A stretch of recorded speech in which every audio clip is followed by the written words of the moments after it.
Hello students, BA first year की आज की इस क्लास में हम प्रथम वर्ष के अंतर्गत द्वितीय प्रश्न पत्र का अध्ययन करेंगे। सबसे पहले आज हम लेने वाले हैं इसमें राजा राम मोहन राय के बारे में।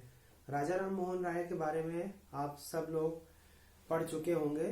पहले राजा राम मोहन राय ने ब्रह्म समाज की स्थापना की थी, आपने पढ़ा होगा। इसके अलावा उन्होंने आत्मीय सभा की स्थापना 1815 ईस्वी में की। इसके अलावा मिरातुल अखबार नामक समाचार पत्र निकाला फारसी भाषा में। तुहुफत अल मुहवुद्दीन, यह भी फारसी भाषा में उन्होंने निकाला। संवाद कौमुदी की रचना की। ब्रह्म समाज की स्थापना की उन्होंने।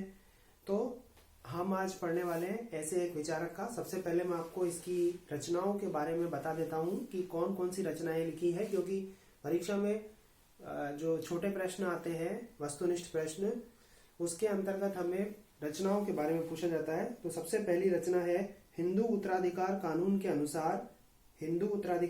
के अनुसार स्त्रियों के प्राचीन अधिकारों पर आधुनिक अतिक्रमण में संबंधित टिप्पणियां, प्रेस पर नियंत्रण के विरुद्ध सर्वोच्च न्यायालय और सम्राट के समक्ष याचिका, अंग्रेजी शिक्षा पर एक पत्र, ईसाई जनता के नाम अपील, यूरोप वासियों के भारत में बसने के संबंध में विचार और भारत की न्यायिक व राजस्व प्रणाली पर प्रश्नोत्तर।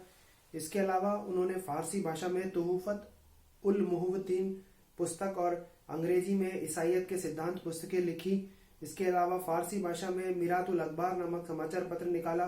बांग्ला भाषा में संवाद कौमुदी समाचार पत्र जो था वो निकाला। इस तरीके से हम देखते हैं कि 1833 ईस्वी में उनकी मृत्यु हुई ब्रिस्टल नामक स्थान पर। तो आपसे जन्म या मृत्यु के बारे में कोई नहीं पूछेगा, आपसे माता पिता के बारे में कोई नहीं पूछेगा, आपसे रचनाओं के नाम पूछ सकते हैं, समाचार पत्रों के नाम पूछ सकते हैं, आपसे पत्र पत्रिकाओं के नाम पूछ सकते हैं, उनके ईयर पूछ सकते हैं आपसे। और अब इसके बाद हम पढ़ेंगे इसमें राजा राम मोहन राय के राजनीतिक विचारों के बारे में। तो जितना आज हम पढ़ सकते हैं उतना हम लेंगे, बाकी हम कल जब हम पढ़ेंगे तो उसमें हम पढ़ेंगे। आज हम पढ़ने वाले हैं व्यक्तिगत स्वतंत्रता और राष्ट्रीय स्वतंत्रता के ऊपर राजा राम मोहन राय के कौन से राजनीतिक विचार थे। तो दो प्रकार की स्वतंत्रताएं बताई उन्होंने, व्यक्तिगत स्वतंत्रता और राष्ट्रीय स्वतंत्रता, इनकी बात की है। व्यक्तिगत स्वतंत्रता में लोग जो है, राजा राम मोहन राय जो है वो प्राकृतिक अधिकारों की धारणा में विश्वास रखते हैं, और ये जो धारणा है उनकी वो लॉक से मिलती जुलती है। पश्चिमी विचारकों के विचारों का प्रभाव पड़ा है, लेकिन पश्चिमी विचारक जो है वो व्यक्तिगत स्वतंत्रता पर राज्य के नियंत्रण का विरोध करते थे। लेकिन यहाँ पर उन्होंने ऐसा नहीं कहा, उन्होंने जीवन स्वतंत्रता और संपत्ति के प्राकृतिक अधिकारों को बताया। लेकिन उन्होंने कहा कि व्यक्ति को ये जो स्वतंत्रता है वो सीमित मात्रा में मिलनी चाहिए, राज्य का नियंत्रण जो है वो आवश्यक रूप से होना चाहिए, तभी व्यक्तिगत स्वतंत्रताएं जो व्यक्ति के व्यक्तित्व के विकास में सहायक होती हैं उनका उपभोग सभी लोग कर पाएंगे। तो इसके अलावा फ्रांस की राज्य क्रांति स्वतंत्रता, समानता और भ्रातृत्व की भावना पर आधारित थी, उससे उनके विचार जो थे वो प्रभावित थे। जब राष्ट्रीय स्वतंत्रता की हम बात करते हैं तो उन्होंने भारत के लिए स्वराज्य का विचार जो था वो नहीं दिया था। उन्होंने तो अंग्रेजों के शासन को भारतीयों के लिए बहुत बेहतर बताया था और अंग्रेजों को बुद्धिशील प्राणी बताया था। अंग्रेजों की लोकतांत्रिक व्यवस्था में स्वतंत्रता और न्याय व्यवस्था के संबंध में वो सहमत हुआ करते थे उनसे, और वो चाहते थे कि अंग्रेजों का शासन भारत में बना रहे और भारतीय लोकतांत्रिक मूल्यों को और लोकतांत्रिक कार्य प्रणाली को सीख लें। इतनी सारी बातें, अंग्रेजों की न्यायप्रियता में उनका विश्वास, यह साबित नहीं करता है कि वो राष्ट्रभक्त नहीं थे, बल्कि उन्होंने तो यह कहा कि अंग्रेज भारत में 40 वर्षों के लिए रहे और इसके उपरांत भारतीय जब लोकतांत्रिक मूल्यों के अभ्यस्त हो जाए, लोकतांत्रिक कार्यशैली में कार्य करने के अनुकूल हो जाए, तब उसके बाद अंग्रेजों को भारत छोड़ देना चाहिए। ऊंचे ऊंचे प्रशासनिक पदों पर भारतीयों की नियुक्ति का भी वो समर्थन करते थे। प्रशासनिक सेवाओं में जाने की आयु को वो चाहते थे कि भाई 22 वर्ष तक किया जाए, भारत में परीक्षा कराई जाए, उसका माध्यम हिंदी हो, ताकि भारतीयों को भी प्रशासन में आने का बराबर मौका मिले और वो प्रशासन के कार्यों को सीख सकें। और 40 वर्षों के उपरांत अंग्रेज जब भारत छोड़े तो भारत के लोग शासन करना सीख जाएं और प्रशासन का अनुभव उनके पास में हो। तो व्यक्तिगत स्वतंत्रता और राष्ट्रीय स्वतंत्रता का वो पक्ष लेते हैं। राष्ट्रीय स्वतंत्रता के संबंध में, नेपल्स के संबंध में मैं बात कहूंगा यहाँ पर कि नेपल्स के लोगों में जो स्वतंत्रता के प्रति भावना थी उसका उन्होंने समर्थन किया था। उन्होंने कलकत्ता जर्नल के संपादक को पत्र भी लिखा था जिसमें उन्होंने कहा था कि एक दिन ऐसा होगा कि एशियाई महाद्वीप की संपूर्ण जनता और यूरोपीय राष्ट्र जो है वो स्वतंत्रता के सूर्य को उदित होते हुए अपने देश में देखेंगे। इस तरह की बात उन्होंने या इस तरह का विश्वास उन्होंने अभिव्यक्त किया था। इसके अलावा वे बिल्कुल भी इस बात के पक्षधर नहीं थे कि हमेशा के लिए अंग्रेजों का शासन भारत में बना रहे। तो केवल 40 वर्षों के लिए भारत में अंग्रेजों के शासन को उपयुक्त समझते थे। इस 40 वर्षों के दौरान वो भारतीय जो है वो प्रशासन के तौर तरीकों को सीख लेंगे, लोकतांत्रिक मूल्यों के वो अभ्यस्त हो जाएंगे। इस तरह की बातें हम यहाँ पर कह सकते हैं। व्यक्तिगत स्वतंत्रता के संबंध में जो जीवन स्वतंत्रता और संपत्ति का अधिकार बताया वो पश्चिमी विचारक लॉक, ग्रोशियस और थॉमस पेन से वो समानता रखते थे, लेकिन पश्चिमी विचारक राज्य के हस्तक्षेप का समर्थन नहीं करते थे।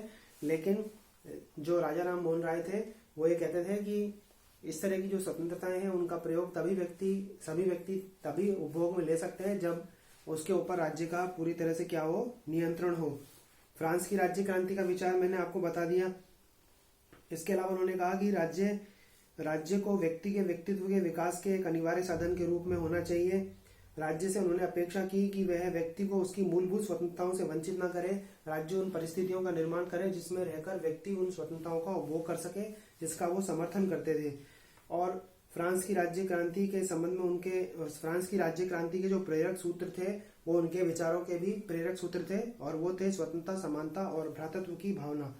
तो हम यहाँ पर देखते हैं कुल मिलाकर कि उन्होंने जो भी चीजें कही हैं वो व्यक्तिगत स्वतंत्रता से और राष्ट्रीय स्वतंत्रता से संबंधित थी और वो निरंकुश शासन के विरोधी थे। दुनिया में जहां कहीं भी निरंकुश शासन उन्होंने देखे तो उसका उन्होंने क्या किया, विरोध किया। ब्रिटिश शासन के प्रति उनके समर्थन का भाव इस तथ्य में निहित था कि वो भारत में ब्रिटिश शासन के अधीन विधि के शासन और सीमित सरकार जैसे उन सिद्धांतों को लागू किए जाना चाहते थे जो ब्रिटिश सामाजिक व्यवस्था के, ब्रिटिश संवैधानिक व्यवस्था के आदर्श हुआ करते थे।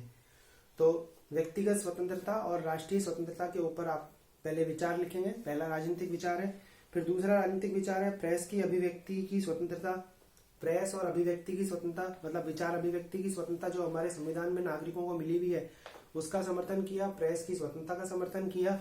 उन्होंने ब्रिटिश सम्राट को यह विश्वास दिलाने का प्रयास किया कि प्रेस को स्वतंत्रता दिए जाने से ऐसा नहीं होगा कि लोग ब्रिटिश शासन के प्रति विरोध करने के लिए क्या हो जाएंगे, इच्छुक हो जाएंगे। ऐसा कुछ भी नहीं होता, बल्कि प्रेस को आजादी नहीं मिलने से जनता अपनी समस्याओं और सरकार के गलत कार्यों को सामने नहीं रख पाती, उसको अभिव्यक्ति की स्वतंत्रता नहीं मिल पाती, तो अंदर ही अंदर उसमें क्रांति की ज्वाला भभकती रहती है और एक दिन ऐसा आता है कि जब बिना अभिव्यक्ति के वो क्या करती है, विरोध कर देती है। तो उन्होंने प्रेस की स्वतंत्रता की और अभिव्यक्ति की रक्षा के लिए उन्होंने सर्वोच्च न्यायालय में याचिका दायर की। वहां याचिका उनकी खारिज हो गई। फिर ब्रिटिश सम्राट के समक्ष भी उन्होंने याचिका प्रस्तुत की लेकिन सफल नहीं हुए। वो समाचार पत्रों की स्वतंत्रता के लिए जो उन्होंने प्रयास किए वो उनके सफल नहीं हुए। फिर इन्होंने प्रतीक के स्वरूप उन्होंने मिरातुल अखबार का जो प्रकाशन था वो करवाना क्या कर दिया, बंद कर दिया प्रतीक के स्वरूप में। तो विचार और अभिव्यक्ति और इसके अलावा प्रेस की स्वतंत्रता का सर्वप्रथम समर्थन करने वाले व्यक्ति जो थे वो भारत में राजा राम मोहन राय ही थे। तो प्रेस की स्वतंत्रता के लिए सर्वोच्च न्यायालय में याचिका दायर की। इसके अलावा सम्राट के समक्ष भी उन्होंने याचिका दायर की और उन्होंने सम्राट से आग्रह किया कि वे प्रेस की स्वतंत्रता से इस कारण आशंकित न हो कि इससे भारत में ब्रिटिश शासन के प्रति विरोध का भाव विकसित होगा। उनका मत था कि प्रेस की स्वतंत्रता ने विश्व के किसी भी भाग में क्रांति को जन्म नहीं दिया, बल्कि क्रांतियां वहां हुई जहां निरंकुश शासन ने जनता को अज्ञान के अंधकार में रखा है। प्रेस की स्वतंत्रता से जनता को शासन के विरुद्ध होने वाली शिकायतों को व्यक्त करने का अवसर मिलेगा। इट मीन्स जो समाचार पत्र पत्रिकाएं हैं वो एक अपने आप में क्या है, माध्यम है जिनके माध्यम से जनता जो है वो अपनी समस्याओं को सरकार के सामने रखती है या जो गलत कानून बन गए सरकार के द्वारा उनसे जो उनको नुकसान हो रहा है उसको सरकार के सामने लाने का एक मंच बन जाता है और उस मंच के माध्यम से बात जो है वो सरकार के सामने पहुंचती है और फिर सरकार चाहे तो उसका समाधान कर सकती है। लेकिन अगर प्रेस की आजादी नहीं होगी तो इस तरह का माध्यम समाप्त हो जाएगा और फिर अंदर ही अंदर विरोध के बीच पनपते रहेंगे और एक दिन क्रांति की ज्वाला हमें देखने को मिलेगी। तो इस तरीके से उन्होंने प्रेस की स्वतंत्रता और अभिव्यक्ति की बात की है। फिर इसके बाद में और उन्होंने यह भी कहा था कि अगर किसी देश में यह देखना हो कि व्यक्ति की स्वतंत्रता जो है वो कितनी है, तो यह देखना चाहिए कि प्रेस की स्वतंत्रता वहां पर कितनी है। इसके बाद न्यायिक सुधारों के पक्षधर थे, जूरी प्रणाली का उन्होंने समर्थन किया। उन्होंने कहा कि जूरी व्यवस्था जो है वो होनी चाहिए। जूरी व्यवस्था के अंतर्गत उन्होंने कहा कि जो वकील थे लेकिन अब वकालत का काम नहीं करते और जो पूर्व न्यायाधीश थे उनको और समाज के प्रतिष्ठित व्यक्तियों को जूरी में शामिल किया जाना चाहिए। लेकिन जब 1827 ईस्वी में जूरी प्रणाली को लागू किया गया तो उस समय एक भेद रखा गया, वहां पर भेदभाव किया गया कि जब ईसाई के विरुद्ध मुकदमा चल रहा होगा तो हिंदू और मुसलमान जूरी में नहीं बैठ सकते, जिसका उन्होंने विरोध किया। उन्होंने कहा कि न्यायिक व्यवस्था सरल होनी चाहिए, न्याय आम जनता को सुलभ होना चाहिए और न्यायिक जो प्रक्रिया है वो स्थानीय भाषा में या हिंदी में की जानी चाहिए और जो न्यायिक कार्रवाई है उनका समाचार पत्रों में प्रकाशन होना चाहिए। इस प्रकार की बात उन्होंने कही है और न्यायपालिका को व्यवस्थापिका और कार्यपालिका से पृथक करने की बात उन्होंने कही है। तो न्यायिक सुधारों का उन्होंने पक्ष लिया। फिर प्रशासन व राजस्व प्रणाली में सुधार की बात की है। प्रशासन और राजस्व प्रणाली में सुधार की बात की है। जैसे प्रशासनिक सेवाओं में प्रवेश के लिए आयु 22 वर्ष बताई और ये परीक्षा भारत में होनी चाहिए इंग्लैंड की बजाय, इसका माध्यम अंग्रेजी की बजाय हिंदी होना चाहिए। इस तरह की बातें उन्होंने कही है। और जैसे घुड़सवारी वाली बात जो थी उसके लिए भी उन्होंने कहा कि अगर भारतीय घुड़सवारी नहीं कर पाते तो उनको इस नौकरी से, इस तरह की प्रशासनिक सेवा से नहीं निकाला जाना चाहिए। तो अब देखिए इसके अंदर आगे उन्होंने क्या कहा कि भारत में निर्धन कृषकों की स्थिति सुधारने के लिए जमींदारों और सरकार को लगान की दर कम कर देनी चाहिए। और उन्होंने कहा कि जमींदारों को लगान की दर निर्धारित करने का अधिकार नहीं होना चाहिए और उन्होंने जमींदारी प्रथा के उन्मूलन का आग्रह नहीं किया था, लेकिन उन्होंने कहा कि लगान की दर को परिवर्तित करने का अधिकार जमींदारों को नहीं मिलना चाहिए, बल्कि जमींदारों और सरकार को लगान की दर को कम कर देना चाहिए। और उन्होंने स्थायी भू प्रबंधन की आवश्यकता पर बल दिया। स्थायी भू प्रबंधन की आवश्यकता पर बल दिया। निर्धन जनता को करों में राहत देने के लिए उन्होंने सुझाव दिया कि सरकार विलासिता की वस्तुओं पर अधिक कर लगाए और आम जनता के काम में आने वाली वस्तुओं पर करों को कम कर दे। और इसके अलावा उन्होंने कहा कि भारतीय कलेक्टरों की नियुक्ति की जाए, राजस्व वसूली के कार्य में भारतीयों को नियुक्त किया जाए ताकि ब्रिटिश लोग जो कर वसूली का काम करते हैं उनको अधिक वेतन देना पड़ता है और अगर भारतीयों की नियुक्ति हो जाएगी तो खर्चों में कटौती हो जाएगी। तो इस तरह के प्रशासनिक सुधार और राजस्व प्रणाली में सुधार की बात की, करों को कम करने की बात की। किसानों, उन्होंने कहा कि जब बरसात ना पड़े तो किसानों से लगान नहीं लिया जाना चाहिए और जमींदारों को लगान की दर निर्धारित करने का अधिकार नहीं होना चाहिए। स्थायी भू प्रबंध की आवश्यकता पर बल दिया उन्होंने। आम जनता पर कर कम करने के लिए उन्होंने कहा कि विलासिता की वस्तुओं पर कर लगा देना चाहिए। इसके बाद लास्ट विचार है राजनीतिक मानववाद व विश्व बंधुत्व का विचार।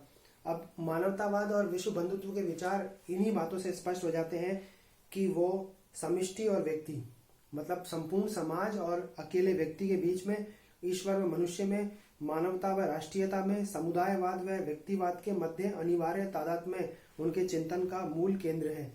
मतलब वो ये कहते हैं कि समाज और व्यक्ति में पूरकता का संबंध होना चाहिए। समाज व्यक्ति के लिए और व्यक्ति समाज के लिए कार्य करें तो अपने आप ही सारी व्यवस्थाएं ठीक हो जाएंगी और मनुष्य ईश्वर में आस्था रखे, इस प्रकार की बात उन्होंने कही है। जो पुरानी रूढ़ियां हैं और जो परंपराएं हैं, जो अंधविश्वास है, ईश्वर को लेकर जो ढोंग पनप गए हैं और जो बहुदेववाद हमको देखने को मिलता है, उन सब चीजों का उन्होंने क्या किया है, विरोध किया। और उन्होंने कहा कि मानवता जो है वो संपूर्ण मानव समुदाय के लिए होनी चाहिए। मानवता को राष्ट्र की सीमाओं में बांधने का प्रयास नहीं होना चाहिए। मानवता को राष्ट्र की सीमाओं में बांधने का प्रयास नहीं होना चाहिए, क्योंकि मानवता को अगर राष्ट्रवाद की सीमाओं में बांधेंगे तो फिर वो मानवतावाद होगा ही नहीं। हम किसी भी देश के नागरिक होने से पहले एक मानव है और मानव होने के नाते हमारा दायित्व दूसरे मानव के प्रति यह है कि हम उसकी स्वतंत्रता की रक्षा करें, उसके अधिकारों की रक्षा करें और उसके व्यक्तित्व के विकास में बाधक ना बने और सभी व्यक्तियों को अपने व्यक्तित्व के विकास हेतु क्या मिले, सुविधा मिले। और राष्ट्र जो है, बड़े राष्ट्र जो है वो छोटे राष्ट्रों की स्वतंत्रताओं को छीनने का प्रयास ना करें। अगर किन्हीं राष्ट्रों ने, बड़े राष्ट्रों ने छोटे राष्ट्रों को उनकी स्वाधीनता को छीन रखा है तो उन्हें स्वतंत्रता दे देनी चाहिए। इस प्रकार की बात हम यहाँ पर पढ़ते हैं। तो कुल मिलाकर विश्व बंधुत्व और मानवता का विचार उनके राजनीतिक विचारों को पूर्ण कर देता है।